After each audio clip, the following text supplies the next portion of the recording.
what's going on in your society, in our society,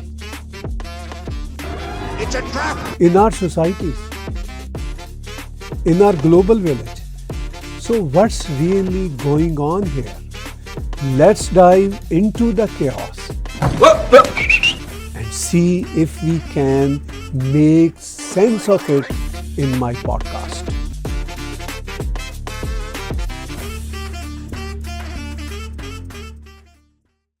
What's going on?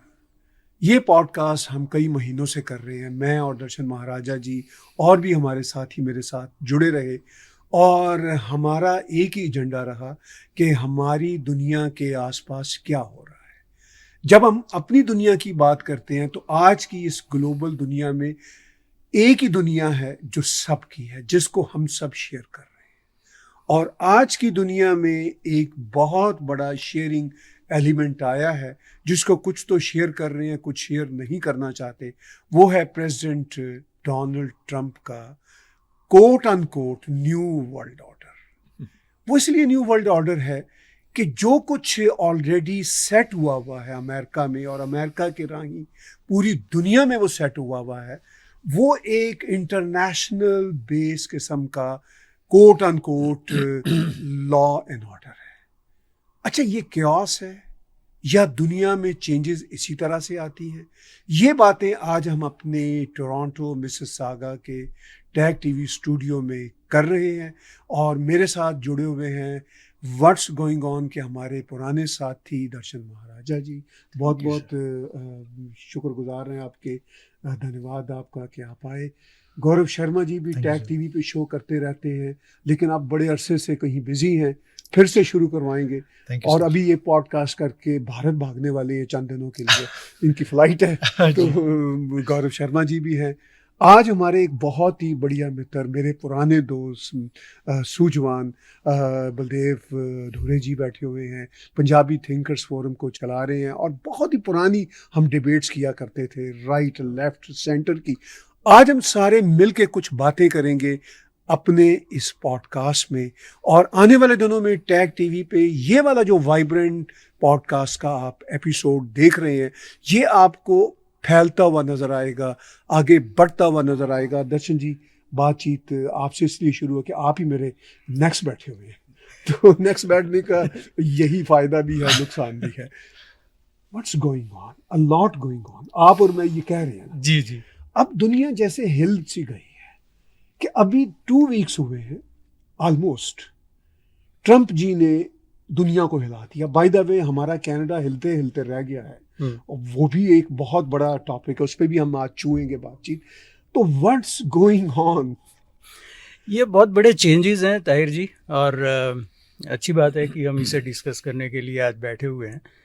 इसे देखने के लिए मेरे पास 2 एंगल हैं। पहला है मिर्ज़ा गालिब का, जिन्होंने लिखा था कि रात दिन गर्दिश में है ज़मीं आसमां, हो रहेगा कुछ न कुछ, घबराएं क्या। और दूसरा एंगल ये है कि भाई आसमान गिर पड़ा है, अब मैं ही आपको बचाने वाला हूँ। ये पॉलिटिकल एंगल हो गया। तो पॉलिटिकल एंगल आजकल डोमिनेट कर रहा है और उसमें जो सब्र चाहिए वो कम नसीबी है कि वो दिखाई नहीं देता। और इसे डिबेट में लाने के लिए जिम्मा होता है मीडिया का, लेकिन वो भी अनफॉर्चुनेटली पार्टीजन काफ़ी हद तक है। तो अगर हम सब्र से काम लें, सामने जो भी चैलेंजेस हैं उनको एक के बाद एक निपटाएं, तो मेरे ख्याल से इसको फ़ायदे में तब्दील किया जा सकता है। बहुत डिफरेंट एंगल दर्शन जी आपने दिया। आपने सब्र की बात की, मिर्ज़ा गालिब के एक शेर को कोट किया कि और दोनों सिचुएशंस हैं कि एक तो आसमान सर पे आन गिरा है, दूसरा ये है कि धीरे धीरे समझने की कोशिश करें हो क्या रहा है। और फिर आपने ये कहा कि बहुत सारी चीज़ें तो हमारे हाथ में होती ही नहीं है, उसको हमें वॉच करना होता है, आगे लेके चलना होता है। हमारी यंग जनरेशन के हमारे छोटे भाइयों की तरह हैं गौरव शर्मा जी, हिंदू टाइम्स कनाडा की बड़ी डायनामिक वेबसाइट को भी चलाते हैं, बहुत बैलेंस सोच रखते हैं, बहुत डूंघाई के साथ चीज़ों को देखते हैं। अभी दर्शन जी ने जो कुछ बातें की, आप इनको आगे किस तरह लेके जाना चाहिए? सर, इसमें मैं एक जो उन्होंने बात कही कि आसमान सर पे आ पड़ा है। तो अगर हम इसको एक सिविलाइजेशनल पर्सपेक्टिव से भी देखें तो ये जो आसमान है ना, ये वाकई जुडेओ क्रिश्चियनिटी का जो सिविलाइजेशन है उस पे आ पड़ा था। अगर हम इसको पावर सेंटर की तरह से देखें, so till 1945 end of world war, तो तब तक ब्रिटेन जो था वो पूरी दुनिया पे राज कर रहा था। लेकिन उसके बाद जो पावर का एपी सेंटर है वो धीरे धीरे धीरे अमेरिका में शिफ्ट हुआ। उसका मतलब जो DEI वाली जो पॉलिसीज थी, इंडिविजुअलिज्म वाली जो पॉलिसीज थी, इसने यूरोप को काफ़ी वीक किया। अब पिछले 70-75 सालों में Europe has not fought any big Wars. तो उनकी अंदर की उनकी सोसाइटी, उनकी जो आर्मी है, उनकी नेवी, उनकी armed forces, they have gone a massive change. Similarly जो ये इंडिविजुअलिज्म वाला जो सिविलाइजेशन चेंज है, ये US में भी शुरू हुआ। अब धीरे धीरे इसने जो है ना, इनकी सोसाइटीज़ को थोड़ा सा नीचे लेके चली गई। Now from economic perspective and from civilizational perspective, whatever Trump is trying to do, he's trying to bring power back to in his own hold, कि US के हाथ से धीरे धीरे सत्ता जा रही है। तभी आप देखेंगे जो सबसे मेजर टैरिफ्स की बात करी उसने, सबसे पहले जो अपने नेबर में है, सबसे पहले उसने उसको कंट्रोल करने की कोशिश की। फिर सिमिलरली ही is giving signals to Europe, where Germany is a powerhouse, where UK is a powerhouse। तो इस तरीके से लकीली ऑस्ट्रेलिया तक वो गाज अभी नहीं गिरी है, but end of the day what they are trying to do is to bring the power center back to US, जो सिविलाइजेशनली और इकोनॉमिकली उनके हाथ से पिछले कुछ समय से वो धीरे धीरे धीरे जो है वो जा रहा है, क्योंकि हम मल्टीपोलर वर्ल्ड में ट्रांजिशन कर रहे हैं शायद इस वजह से। बहुत बड़ी आपने भी एंगल लिया। बलदेव जी, आपने दोनों मित्रों की बात सुनी, कुछ मेरा परिचय का नोट भी सुना। आप भी इन चीज़ों पे एक लंबे समय से सोचते चले आ रहे हैं और उस पे आपका बड़ा योगदान है। आप हम सब की बातों को कैसे देखते हैं और सिचुएशन को कैसे देखते हैं? I think I'll take a slightly different approach. As you said, new world order. I think it's a new world disorder. जी, where one bully or one superpower tries to control the whole world. But I think this gentleman mentioned, Gaurav mentioned that he's trying to bring the power back. That means that implies that power has gone away. He's trying to hold on to it. I think we are on to the next level where there'll be no bullies. There'll be no superpowers. We'll have a multipolar world. And BRICS is trying to bring it on. Another thing is that he's trying to bring industry back, to make America industrial society. From post-industrial society, he's going backwards to make it industrial society. I think they don't have enough workforce. And even if he, employs all the workforce of United States into industrial economy, then who's going to do the post-industrial work? Who's going to work on artificial intelligence? There's a huge revolution going on, technological revolution going on. Countries that are at the forefront of this revolution are going to be big and strong and powerful. And also, if they use it properly, they'll be taking humanity to the next level. But what he's doing, it doesn't make sense. First of all, he shouldn't go towards industrial society. He should go forward. And secondly, he thinks he's the king of the world, that he can push around not only, global south and all those countries, but even the countries in the Western Hemisphere or the Western world, the traditional West, Canada, European Union and all that. He's trying to put tariffs on everybody, trying to scare everybody. But, one thing good about democracies is that Biden was so keen on Ukrainian war. Trump is totally opposite, and he's disrupting a lot of those things. In 4 years, there'll be another president. and that whole thing can change again. Baldevji, you put your thoughts in a very precise and very delicate way. I really appreciate that. You mentioned that Trump is trying to behave as the king of the world. Yes. But tell me, I mean, America always did that way. It doesn't matter. Democrats ruled the country Yes. after Republicans. And as you mentioned that after 4 years, Yeah. Trump probably won't be there. Yeah. But we don't have an assurance. Maybe J.D. Vance going to take him. Quite likely. Yeah. Quite likely. And in that case, it's going to be young people's Trump era. Yeah. You know. Yeah. But for me, honestly, it doesn't matter. The way Biden imposed wars, Mm-hmm. I mean, Biden was Yes. from Democrats. Yeah. And I mean, the way Biden instructed the world, Mm-hmm. similarly, when Bush said, either you are with us Or against. or against us. Yeah. So, इस angle को कैसे देखते हैं? ये बात सही है कि America, they've been thinking that they are the king of the world, Right. or the order makers or the policemen of the world. But I think era for that is passing away, and their strength and their economic approach, everything is changing. ਅਸੀਂ, we're looking at BRICS, and the whole world is ready to join BRICS. Even some of the European countries have shown interest to join BRICS. BRICS is becoming a real big force. But it's also, as Gaurav mentioned, that it's bringing on the multipolar world instead of the, unipolar where America rules everybody. But I think ultimately we should have a democratic international world order.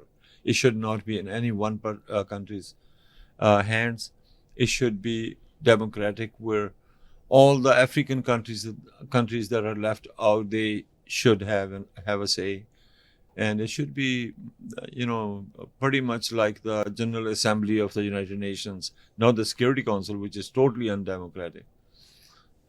No, these are very important thoughts, and let me say this, Baldevji. In fact, these are very conventional thoughts. Yeah. And these are important as well. So, Gaurav ji, इनकी बातचीत को आगे लेके जाते हुए मैं अब जरा एंटी क्लॉकवाइज चल रहा हूँ. वो जो एक democratic old conventional rule of order है वर्ल्ड में, जो यूनाइटेड नेशन ऑलरेडी चलाने की कोशिश कर रहा है, और वो फेल्ड है बहुत सारे लेवल पे, अनफॉर्चुनेटली. जिसको लेफ्ट भी फेल्ड कहता है, राइट भी फेल्ड कहता है. ਹਾਂਜੀ, ਪਰ ਉਹ ਯੂਨਾਈਟਿਡ ਨੇਸ਼ਨਸ ਫੇਲਡ ਹੈ. ਜਿਹੜਾ ਇੰਟਰਨੈਸ਼ਨਲ ਰਾਈਟ ਆਰਡਰ ਹੈ ਨਾ, ਉਹ ਤਾਂ ਅਜੇ ਆਇਆ ਹੀ ਨਹੀਂ ਦੁਨੀਆ 'ਚ, ਕਿਉਂਕਿ ਯੂਨਾਈਟਿਡ ਨੇਸ਼ਨਸ ਵੀ ਇਹਨਾਂ ਦੇ ਹੱਥ ਦੇ ਵਿੱਚ ਸੀ, ਵੀਟੋ Right. ਪਾਵਰ ਇਹਨਾਂ ਕੋਲ ਆ. right. ਹਾਂਜੀ. Yeah, this is another additional point. Yes. So how would you take the discussion? So, like I said कि अभी जैसा मैं देखता हूँ या जितना मुझे मेरी समझ है, धीरे धीरे आप बड़ी इकोनॉमीज जैसे हम इंडिया को देखें या हम चाइना को देखें, there is a rise of localisation. The civilizations, the older civilizations are trying to find their own foothold. कि हम कहाँ से चले थे, कहाँ पहुँचे. Like back in it's not too far away, like less than maybe 200 years back, India and China were having like almost 50% of the world trade. तो उस तरीके से जब हम दुनिया को देखते हैं तो धीरे धीरे मल्टीपोलर वर्ल्ड की तरफ हम जा रहे हैं. जो यूनिपोलर वर्ल्ड था, यूएस की हेजिमनी थी, that is breaking down. Now looking at the US economy, now the new department which they have created is DOGE, whose entire aim is to reduce the budget spending by, I think, if I'm correct, it's $2 trillion. तो उतना जो different जगहों पे उन्होंने अपना पैसा लगाया हुआ था, चाहे उनके मिलिट्री सेंटर्स थे, I think there are about 800 different military centres across the world, या फिर उनकी जो और डिफरेंट ऑर्गेनाइजेशंस है जिसके थ्रू वो वर्ल्ड को इम्पैक्ट करना चाहते थे या कोवर्टली सबवर्ट कर रहे थे वो different nations. So that is going to change, and that is why sometimes I feel that Trump is in a very big hurry. तो जैसे सर ने बात करी कि 4 साल के बाद शायद ट्रम्प ना रहे. In fact, there is a bigger threat if they don't do anything. In the next 2 years, they are going to hit the midterm elections. Then what is going to happen then? Now, if Trump और Elon Musk, क्योंकि अभी वो दोनों ज़्यादा एक जोड़ी उनकी बनी हुई है, if they are not able to do much in the next 2 years, so the people are going to ask them the same questions. और ऐसा नहीं है कि लेफ्ट जो है या जो लेफ्टिस्ट आइडियोलॉजी है वो कोई ख़त्म हो गई है ट्रम्प के आ जाने से. It's still there in portions of the US and the world.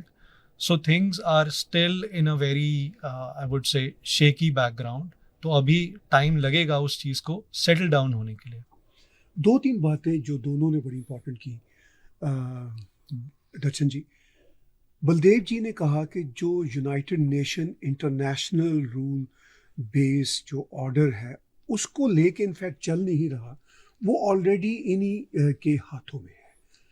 लेकिन हमें एक एंगल ये भी नज़र आता है कि ट्रंप ने अपने फर्स्ट टेन्योर में भी यही कोशिश की कि यह कहता रहा एटलीस्ट कि हम ये इंटरनेशनल ये जो यूएनओ के डिफरेंट एजेंसीज हैं हम इनसे बाहर निकलेंगे. अच्छा, अगर उनके हाथ में तो यकीनी तौर पर था, लेकिन फिर ट्रंप की या मैगा की तब ये इच्छा थी कि हम इनसे बाहर निकलें. अब वो बाहर निकलना किसी न किसी हद तक शुरू हो गए. अब जो गौरव भी कह रहे हैं कि लेफ्ट कोई ख़त्म तो नहीं हुआ. मेरी आंखों के सामने मैं सोवियत यूनियन में रहता था जब सोवियत यूनियन टूटा, इसके बावजूद लेफ्ट तो ख़त्म नहीं हुआ. ये इजराइल वाले कहते हैं हमने हमास का काफ़ी खात्मा कर दिया, आज हमें 50,000 हमास के फिर लोग नज़र आ रहे हैं. आइडियोलॉजीज तो रहती हैं, लेकिन मेरा ये कहना है कि मेरा ये सोचना है, आई कुड बी रॉन्ग, हम जो कन्वर्सेशन कर रहे हैं, मैं आप दोस्तों से क्वेश्चंस कम कर रहा हूँ, खुद भी पार्टिसिपेट हूँ, वो ये है कि लेफ्ट और राइट से ज़्यादा अब रैशनैलिटी और इररैशनैलिटी की डिबेट है, ह्यूमैनिटी और इनह्यूमैनिटी की डिबेट है. उसके डिफरेंट शेड्स हैं. ऐसा ब्लैक एंड वाइट तो नहीं होता. तो कुछ मैंने भी आपको इनपुट दे दिया, ऑलरेडी आपके पास बहुत इनपुट है, बोलने के लिए काफ़ी कुछ आपके पास अब आ गया. जी, इसमें 2 पार्ट में है मेरा जवाब. एक तो ये कि प्रेसिडेंट ट्रंप की नेगोशिएटिंग स्टाइल को हम सब समझते हैं कि वो एक्सट्रीम से शुरू करते हैं ताकि आप लड़ के उस पॉइंट तक आए जहां वो पहले से होना चाहते थे. आपको लगेगा कि आप नेगोशिएशन में बड़े माहिर हैं और जीत गए, लेकिन वो उन्हें जो चाहिए था वहीं पर आके आप रुके. तो चाहे वो 25% टैरिफ की बात हो या 10% चाइना के ऊपर या EU के ऊपर, या फिर जो UN की एजेंसीज से हम निकल जाएंगे ऐसा अनाउंस कर दिया, या $2 ट्रिलियन की स्पेंडिंग हम कम कर देंगे. These are all not to be taken as actual goals. अब उनका असली गोल क्या है वो तो वही जानते हैं. लेकिन दूसरी बात ये है कि ये बलदेव जी के साथ विद ड्यू रिस्पेक्ट मैं इख्तलाफ करूँगा कि जो पोस्ट इंडस्ट्रियल इकोनॉमी है दुनिया की, हमारी बुनियादी ज़रूरतें जो होती हैं वो फिज़िकल होती हैं. चाहे वो खाना हो गया, घर हो गया, जो भी हम प्रोडक्ट्स यूज़ करते हैं सारे फिज़िकल वर्ल्ड से आती है. उसकी जो भी उपज है या तो फार्म से या फैक्ट्री से या कहीं से भी, उसके ऊपर लोकल कॉन्फिडेंस या लोकल इंडिपेंडेंस होना बहुत ज़रूरी है, जिसे गांधी जी स्वदेशी कहते थे. और दूसरी तरफ ये है कि आप कंपैरेटिव एडवांटेज और आर्बिट्रेज जैसी इकोनॉमिक थियरीज़ को यूज़ करें तो जहाँ पर वो करना ज़्यादा सस्ता पड़ता है या जहाँ से क्वालिटी ज़्यादा अच्छी मिलती है वहाँ पर आप करेंगे और फिर वो पूरा वर्ल्ड उसको इस्तेमाल करेगा. लेकिन उसमें जियोपॉलिटिकल रिस्क हो जाती है, क्योंकि US तो चाइना को जियोपॉलिटिकल राइवल के रूप में देखता है. तो उसके लिए कुछ इंडस्ट्रीज़ का रिपैट्रिएट करना ज़रूरी होता है. जैसा हमने कोविड में देखा कि कनाडा में कोई हैंड सैनिटाइज़र बनाने वाला नहीं था. अब इतनी सिंपल सी चीज़ है, इतनी कोई कॉम्प्लिकेटेड चीज़ तो है नहीं कि जिसके लिए हम कहें कि यह हमारे बस की बात नहीं है, कहीं और से मंगवा लेते हैं. ठीक है, तो उसमें मुझे वो अभी पिछला मैंने जो आर्टिकल लिखा उसमें मैंने ये कोट भी किया है, गोपाल दास नीरज की कविता का एक शेर है कि नींद भी खुली न थी कि हाय धूप ढल गई, पाँव जब तलक उठे कि जिंदगी फिसल गई। बहुत अच्छी। ठीक है ना। तो ये अचानक से जो एहसास हुआ, और उन दिनों सन 2020 में मैंने ये आर्टिकल लिखा था कि अनमेकिंग दी ऑमलेट, कि आपने ऑमलेट तो बना ली, अब वापस उसमें से अंडा तो नहीं बना सकते। राइट। लेकिन ये तो एक फिजिकल बात हुई, लेकिन जब इकोनॉमी की बात होती है तो हम उसे थोड़ा बहुत सुधार सकते हैं, जो कोशिश बदकिस्मती से कनाडा में भी नहीं हुई, यूएस में भी नहीं हुई। हालांकि शुरुआती दिनों में काफ़ी उसके बारे में हंगामा हुआ कि हमें ये करना चाहिए, वो करना चाहिए, जैसा आजकल हो रहा है। आज भी मैंने फोर्ड साहब को सुना, वो कह रहे थे कि there is never a better time than now to invest in Ontario. ठीक है, देखेंगे 4 साल के बाद आपने क्या कारनामे करके दिखाए हैं। राइट। तो उस लिहाज से ट्रम्प साहब की ये जो मूव है to move manufacturing back to USA, वो उस लिहाज से मैं उसे वैलिड समझता हूँ। जिसे बलदेव जी कहते हैं कि हम पोस्ट इंडस्ट्रियल जी से अब इंडस्ट्रियल की तरफ जाना चाह रहे हैं। जी। तो वो एक साइकिल है शायद। नहीं, मैं समझता हूँ कि उसमें थोड़ा इम्बैलेंस हो गया था कि over reliance on a foreign country which is hostile to you potentially. ठीक है, तो उसको बैलेंस आउट करने के लिए आपके पास कोई लोकल कैपेसिटी तो चाहिए। ਇਹ ਬਿਲਕੁਲ ਸਹੀ ਗੱਲ ਹੈ ਕਿ ਬੈਲੈਂਸ ਕਰਨ ਲਈ ਜ਼ਰੂਰ ਚਾਹੀਦੀ ਆ। ਰਾਈਟ। ਪਰ ਜੇ ਤੁਸੀਂ ਇਹ ਕਹੋ ਨਾ ਕਿ ਅਸੀਂ ਹੁਣ ਅਮਰੀਕਾ ਨੂੰ ਮੁੜ ਕੇ ਇੰਡਸਟਰੀਅਲ ਨੇਸ਼ਨ ਬਣਾ ਦੇਣਾ, that's wear the problem is. Balance ਜਿਹੜਾ ਹੈ ਉਹ ਮੋਡਰੇਸ਼ਨ ਹੈ, ਜਿਹੜਾ ਉਹ ਸਟੈਂਡ ਆ ਉਹ ਐਕਸਟ੍ਰੀਮ ਆ। ਰਾਈਟ। ਤੇ ਐਕਸਟ੍ਰੀਮ ਸਟੈਂਡ ਜਿਹੜਾ ਉਹ ਗਲਤ ਹੈ। ਤੇ ਤੁਸੀਂ ਇਹ ਗੱਲ ਕੀਤੀ ਸੀ ਕਿ ਰੈਸ਼ਨਲ ਤੇ ਇਰੈਸ਼ਨਲ ਦਾ ਝਗੜਾ। ਹੇਗਲ, ਜਾਰਜ ਫਰੈਡਰਿਕ ਹੇਗਲ ਜਿਹੜਾ ਜੋ ਜਰਮਨ ਫਿਲਾਸਫਰ ਹੋਇਆ, ਉਹ ਅਸਲ ਦੇ ਵਿੱਚ ਇਸ ਗੱਲ ਨੂੰ ਇੱਦਾਂ ਉਹਨੇ ਕਿਹਾ ਸੀ ਕਿ ਰੀਜ਼ਨ ਰੂਲਸ ਦਾ ਵਰਲਡ। ਰਾਈਟ। ਕਿ ਜਿਹੜੀ ਵੀ ਇਰੈਸ਼ਨਲ ਗੱਲ ਹੈ ਨਾ ਥੋੜਾ ਚਿਰ ਚੱਲ ਸਕਦੀ ਆ, ਪਰ ਅਖੀਰ ਤੇ ਰੀਜ਼ਨ ਜਿਹੜਾ ਉਹਨੂੰ ਰਿਪਲੇਸ ਕਰੂਗਾ। यस यस, बहुत इम्पोर्टेंट। गौरव जी, ये जो इस वक्त की सिचुएशन है, अब हम बात आज ये कर रहे हैं अपनी कन्वर्सेशन में कि इसमें क्योस कितना होगा और कितना quote unquote new world order निकलेगा। क्योंकि न्यू वर्ल्ड ऑर्डर मुझे याद है सोवियत यूनियन के टूटने के बाद नया बना ये टर्मिनोलॉजी बनी जी कि भाई अब न्यू वर्ल्ड ऑर्डर होगा। तो न्यू वर्ल्ड ऑर्डर तो अब हर 10 20 30 साल बाद फिर उसका एक नया वर्जन आ जाता है। सब जैसे जैसे और जिस हिसाब से वैसे तो टेक्नोलॉजी चेंज हो रही है, मेरे ख्याल अब शायद आपको 10 साल भी वेट करने की ज़रूरत नहीं है। आप कोविड से आज 5 साल हो गए हैं, आप उससे आज की टेक्नोलॉजी को मैच कर लें, राइट। आपको ऐसा लगेगा you are living in a new world order. Right. When I was in college, we didn't have big phones and things like that. Right. Now in 25 years, you are on YouTube and making videos and whatnot. And so every 5 years, maybe 2-3 साल के अंदर ही नया world order आ जाए। Right. But as far as Trump is related, I think we still, right now there is a lot of noise, there's a lot of chaos. We have already seen a shift from the COVID era. So that is going to see a lot of change across the world. And like I said, all the countries, the big countries, they are trying to become localized, though they are living in a globalized world. What is the main slogan of Trump? He says, "Make America great again." Now, if we look at India, Modi ji also says कि स्वदेशी आप buy local and make local. So अब buy तो in मैं India. Sorry interrupt कर रहा हूँ। अब तो ट्रूडो जो कभी They're नहीं also- कहता था they're कि also कनाडा saying- फर्स्ट, वो कहता था जब अमेरिका फर्स्ट की बात ट्रंप ने फर्स्ट टेन्योर में की तो ट्रूडो ने कहा कि ये एक तरह का प्रोटेक्शनिज्म है, ये नेशनलिज्म नहीं चलेगा। ਅਸਲ ਦੇ ਵਿੱਚ ਨਾ ਜਿਹੜੀ ਇਹ ਗੱਲ ਕਰ ਰਹੇ ਹੋ ਠੀਕ ਆ,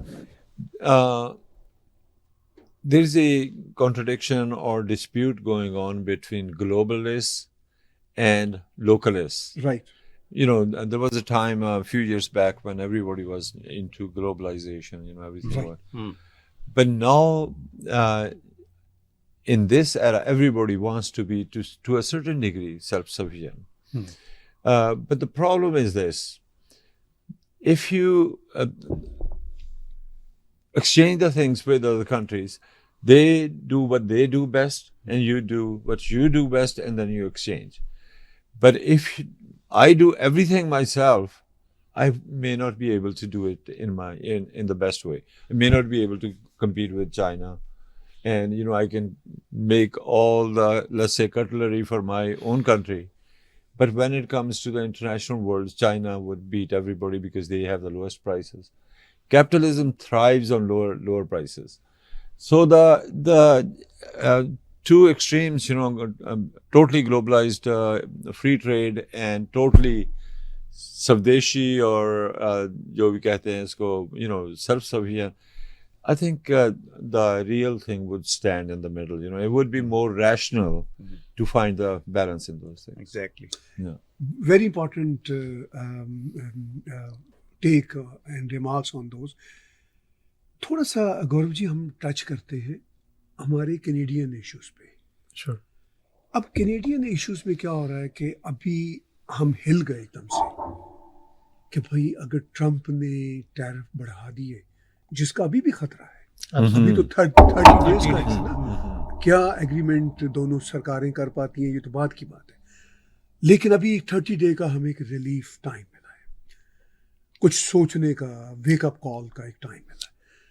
जैसा अभी दर्शन जी भी कह रहे थे और बलदेव जी ने भी कहा कि जब हम अपनी चीज़ें, इन्होंने सैनिटाइज़र की बात की, हैंड सैनिटाइज़र की, वाकई मुझे वो 2020 का समय याद है कि हैंड सैनिटाइज़र चाइना से बन के आ रहे थे. और ये इतनी आम चीज़, सादा सी चीज़ है, मतलब साबुन है और कुछ उसमें डालना है जिससे आपका वो जो हाइजीन है वो प्रोटेक्ट हो जाए. जी.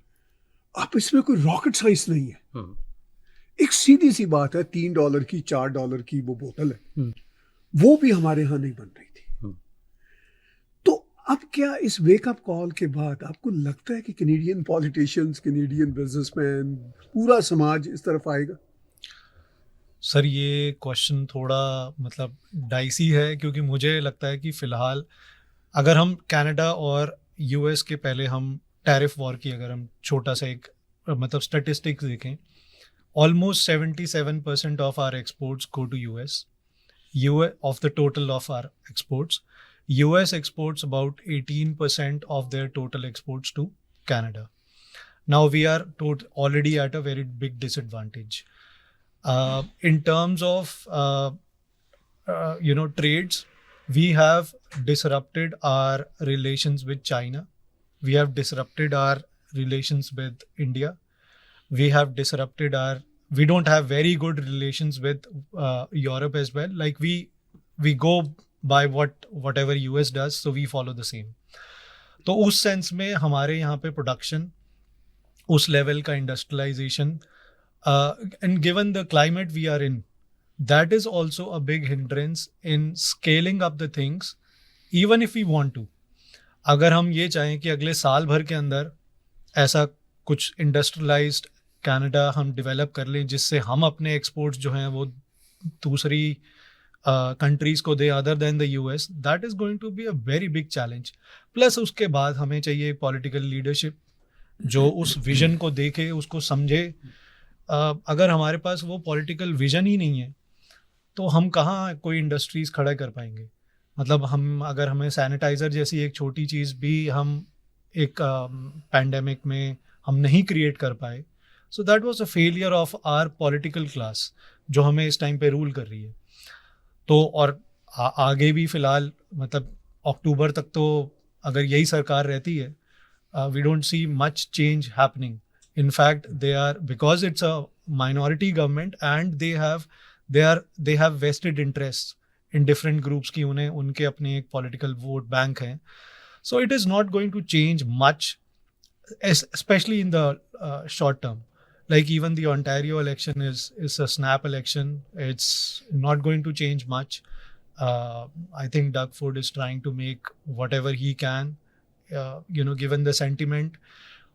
तो मुझे लगता नहीं है कि कुछ ऐसा मेजर चेंज अभी कनाडा में एक्सपोर्ट्स को लेके या इंडस्ट्रियलाइजेशन को लेके कुछ बड़ा चेंज आने वाला है.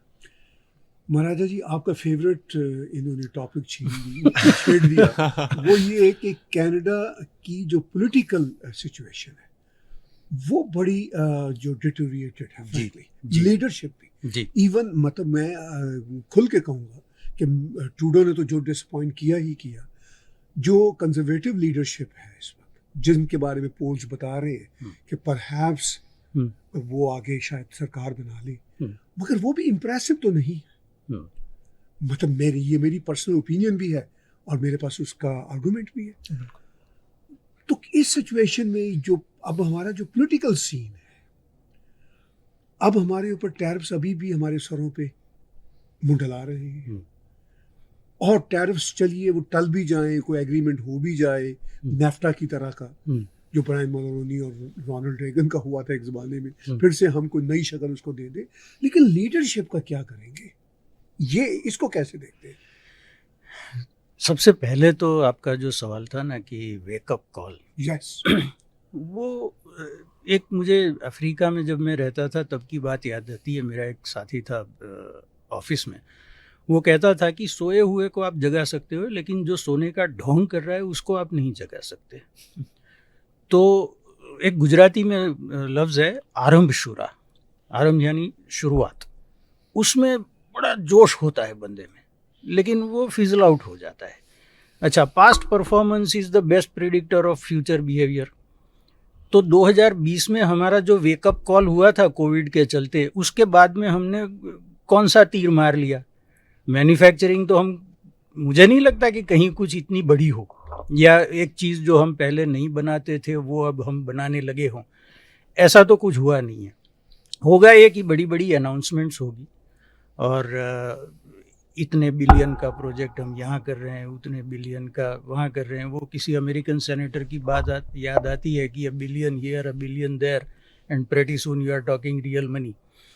तो ये ना मुझे बात बहुत अखड़ती है। मुझे 20 साल पहले का ये वाकया याद है। मैं कनाडा में नया आया हुआ था और कहीं कैनेडियन टायर में या कहीं बैठा था, टीवी चल रहा था वहाँ पर। तो कोई इशू हो गया था उन दिनों। जो इमिग्रेशन मिनिस्टर थे जॉन मैकालम साहब, तो उनसे रिपोर्टर ने कुछ सवाल किया और मैकालम साहब ने जवाब दिया कि we have allocated $120 million for this. क्या इशू था मुझे याद नहीं है, लेकिन रकम याद है। तो मैं वेट करता रहा कि ये 120 मिलियन से वो क्या करने वाले हैं, फिजिकल टर्म्स में वो क्या है।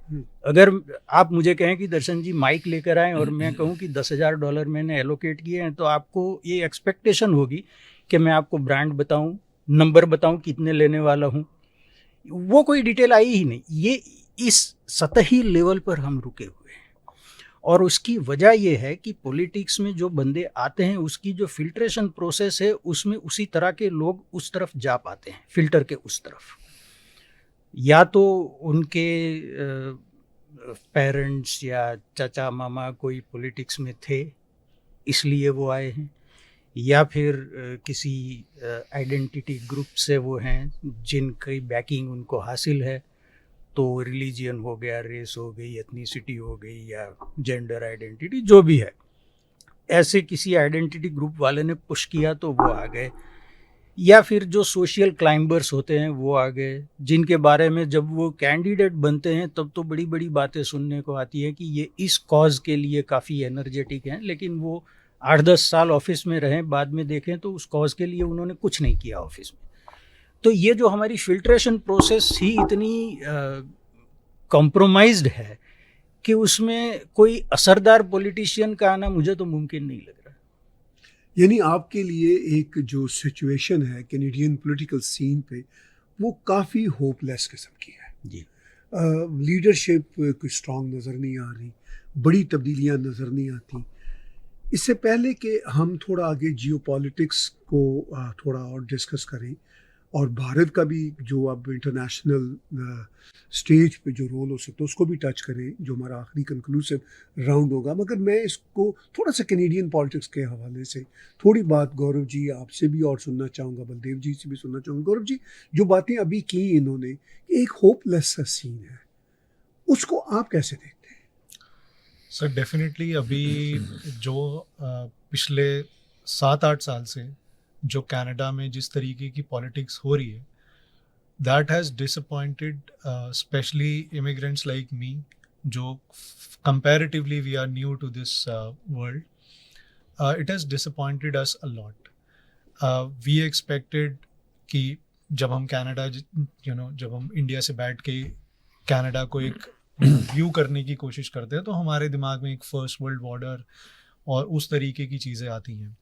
तो पॉलिटिकली जो डिसअपॉइंटमेंट हमें देखने को मिलता है वही सब पॉलिटिकल वोट बैंक्स जैसा इंडिया की पॉलिटिक्स में हुआ करते थे या आज भी हैं. तो वही सारी चीज़ें जो हैं वो हमें यहाँ पे देखने को मिलते हैं. Vested groups have invested money in political parties. They basically run the show for the politicians. और उसकी वजह से जो है ना वो सिचुएशन कुछ सुधरने का नाम ही नहीं लेती है. प्लस माइनॉरिटी गवर्नमेंट है. It is even more difficult for the prime minister to do anything. Plus उनकी अपनी जो लीडरशिप क्वालिटीज़ हैं दे आर ऑल्सो क्वेश्चनेबल, क्योंकि वो उस लेवल का विजन जो है वो कैनेडियन सोसाइटी को वो नहीं दे पा रहे. Forget about immigrants like us. We probably make a very small percentage, but even to the bigger Canadian population, the white population जो यहाँ के हैं, they have not been able to give a solid vision for Canada कि आज से 10 साल के बाद कनाडा कैसा होगा. मतलब we are in 2025, 2035 में what vision do you have for Canada? तो उन सारी चीज़ों को ध्यान में रखते हुए फ़िलहाल कोई लीडरशिप जो हमें है लिबरल्स में, एनडीपी में तो डेफिनेटली नहीं दिखती है. और थोड़ा कॉन्जर्वेटिव्स के भी अभी जो हैं उस पे क्वेश्चन मार्क्स हैं, क्योंकि वो भी उस तरह के जो स्टैंड्स उनको लेने चाहिए कनाडा को लेके वो बहुत ज़्यादा कोई खुल के सामने नहीं आए हैं. बलदेव जी, इनको तो इस देश में आए शायद 5-6 साल का समय हुआ है. मुझे 25-26 साल हुए हैं. आपको भी 20 साल हो गए. आपको हम सबसे ज़्यादा समय हो गया है. कैनेडियन पॉलिटिक्स मैं अगर अपनी रिकॉल करूं, जब मैं आया था इस देश में जैन क्री चैन की सरकार थी. बड़ा डिफरेंट लिबरल का वो था. फिर पॉल मार्टन आए, फिर हार्पर का 9-10 साल का टाइम आया. और फिर हम मेरी जो है ना जो जवानी को हार्पर खा गए और फिर ट्रूडो खा गया. ठीक है ना जी. और अब हम बुढ़ापे में आ गए. ठीक है ना जी. इन 20 सालों में आपने मुझसे भी लंबा ये समय देखा है. आप ब्रिटिश कोलंबिया में भी बहुत साल रहे, आप ओंटारियो में रह रहे. तो आपको कितना डिस्पेयर, कितना होप या क्या आगे फ्यूचर नजर आता है? I think the last visionary that we had was Trudeau Senior. Really? Yeah, he brought the constitution back to Canada, gave Canada the Charter of Rights, which is, I think, a cornerstone thing for the constitution. जो second tenure था उसका. हाँ, second tenure. हाँ, you're right. Before that, there was Tommy Douglas. He brought all this social democratic things, the healthcare system and all that. He was a visionary as well. Right. There was another kind of pseudo-visionary guy in Alberta. I forgot his name. Ralph Klein, maybe. Honey? Ralph Klein? No. Anyway, he tried to create social credit, some big sum of money sitting somewhere in ups and downs of the economy that could be used, but didn't work very well.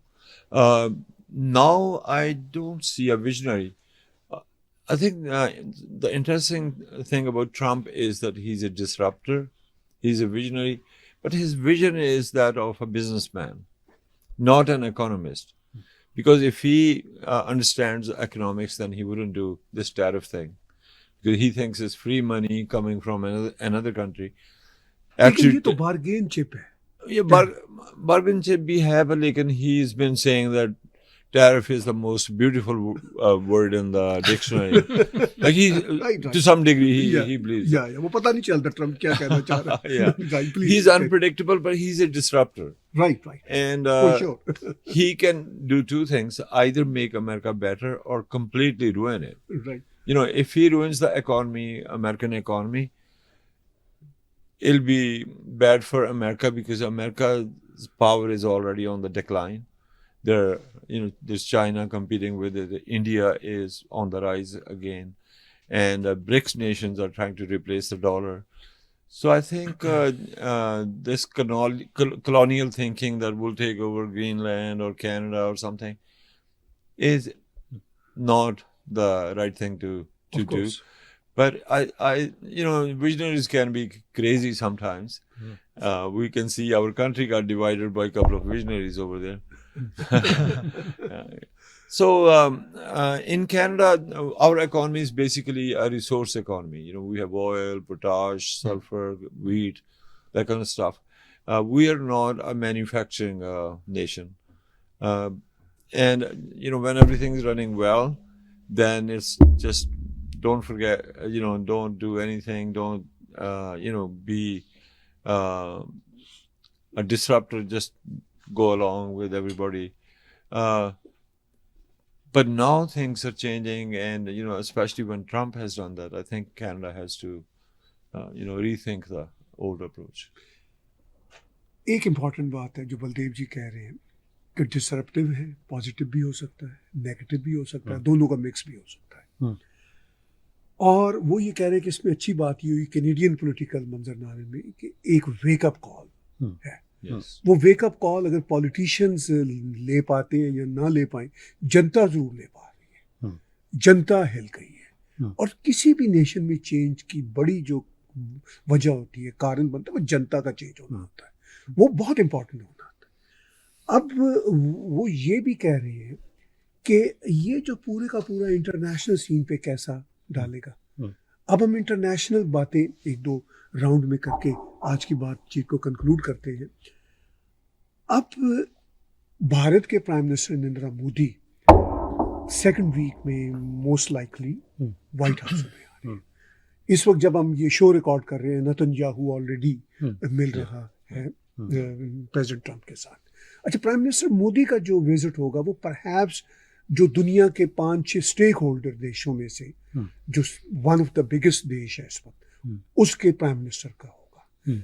क्योंकि अभी European union का कोई नहीं आया, China का तो अभी आएगा नहीं, रशिया का तो कोई सवाल ही पैदा नहीं होता। तो अगर मोदी आ रहे हैं तो Modi is a member of Quad, I mean India, and Modi is also one of the stake holder.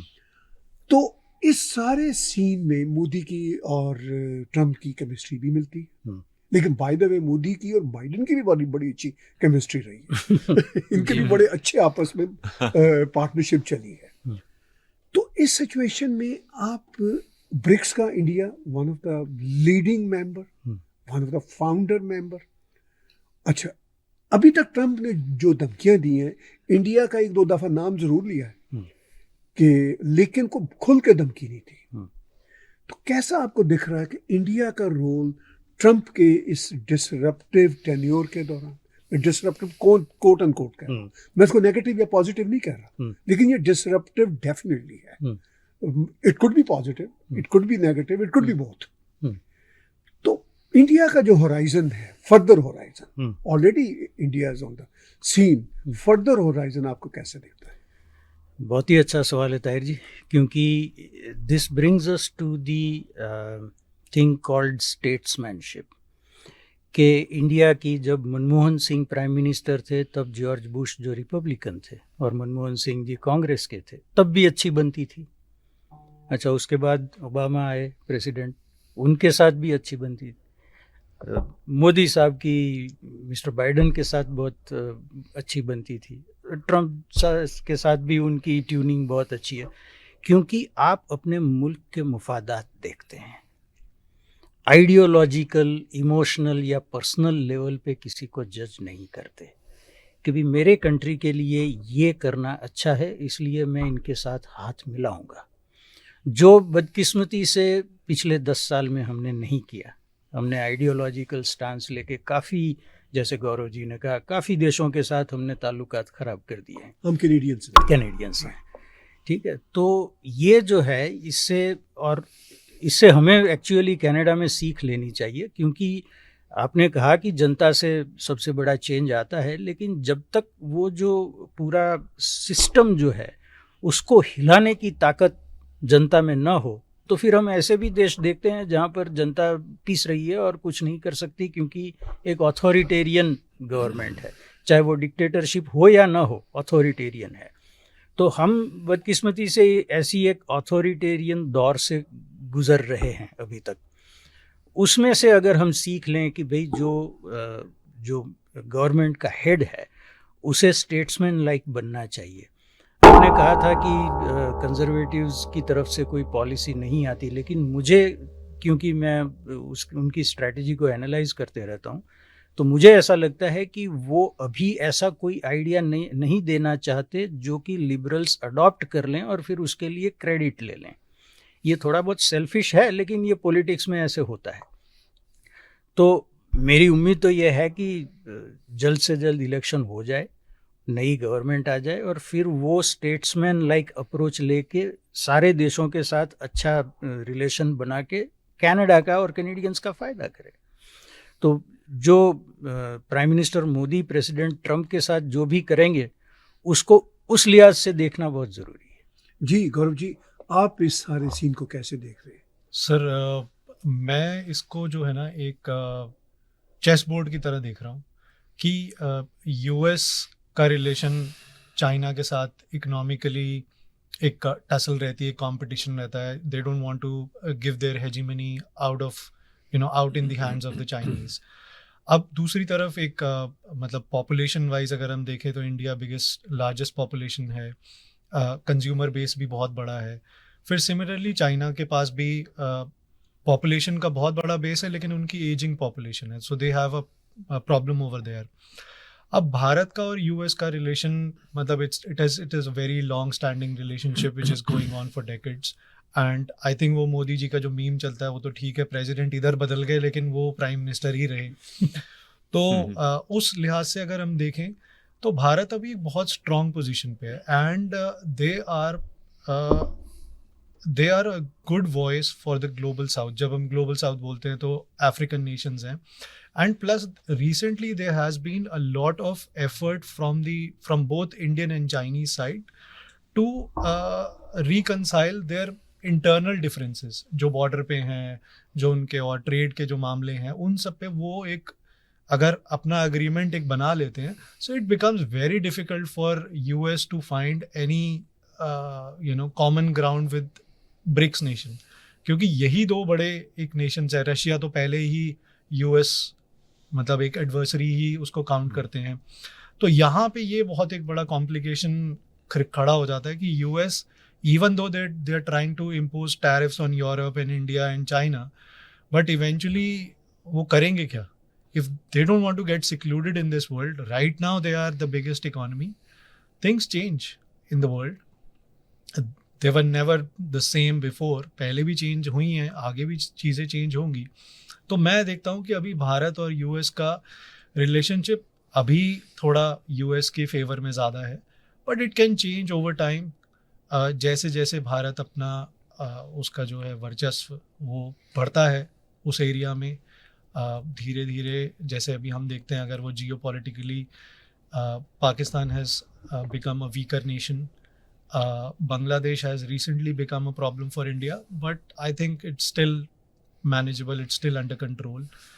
Sri Lanka, they have been able to manage fairly well, although it's a tussle between India and China. Similarly, Maldives है, Mauritius है, ये जो छोटे islands हैं, इस पे भी भारत धीरे धीरे धीरे अपना influence culturally south east Asian Nations पे हम अपना common ground we are trying to find a common ground with Indonesia, Bangkok, और हमारे वो समिट्स चलते रहते हैं वहाँ पे अगर हम देखें। तो इस लिहाज से जो है अभी ये ट्रेड जो है बहुत ही मतलब डिप्लोमेसी तो वैसे भी it's a never changing game. So you are on a chess board, सामने वाला कैसा मूव करेगा आप वैसा ही मूव करेंगे।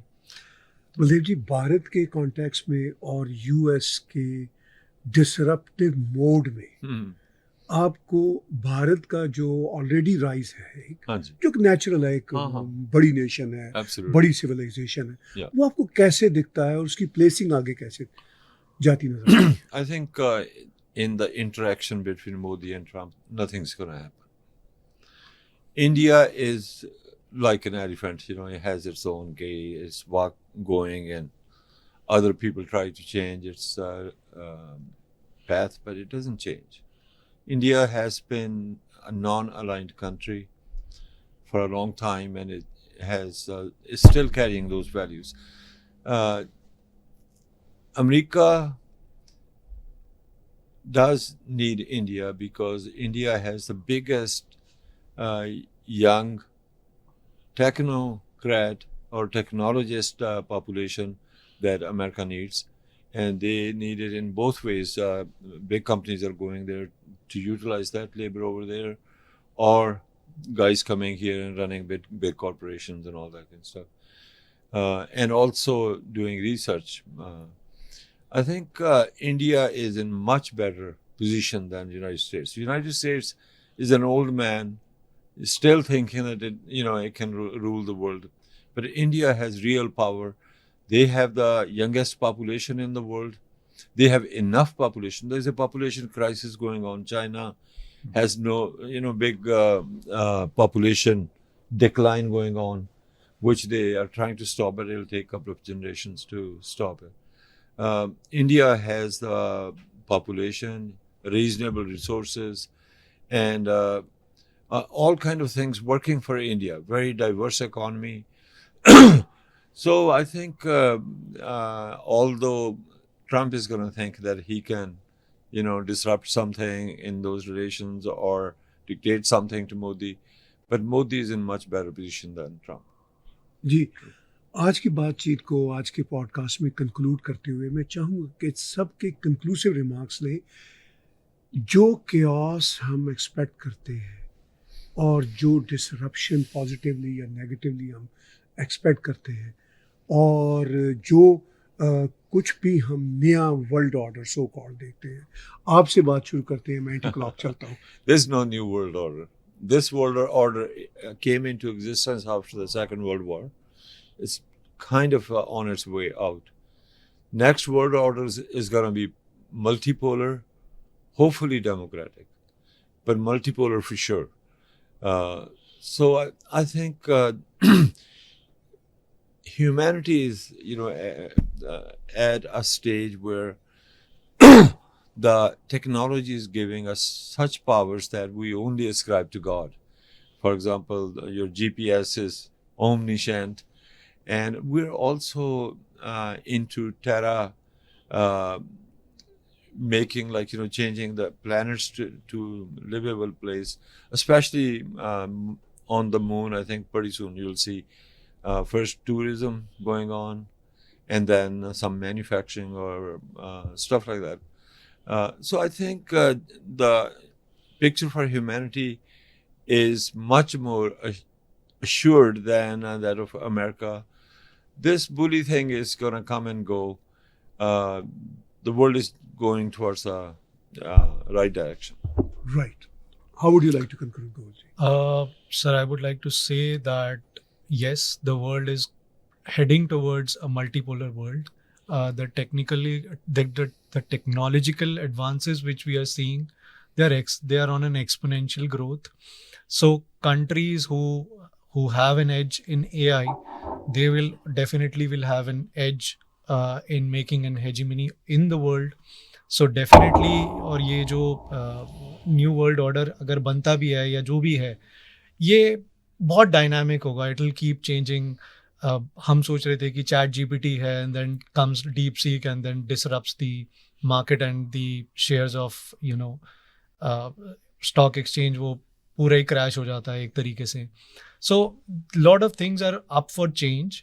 Locally, Canada needs a big change in leadership.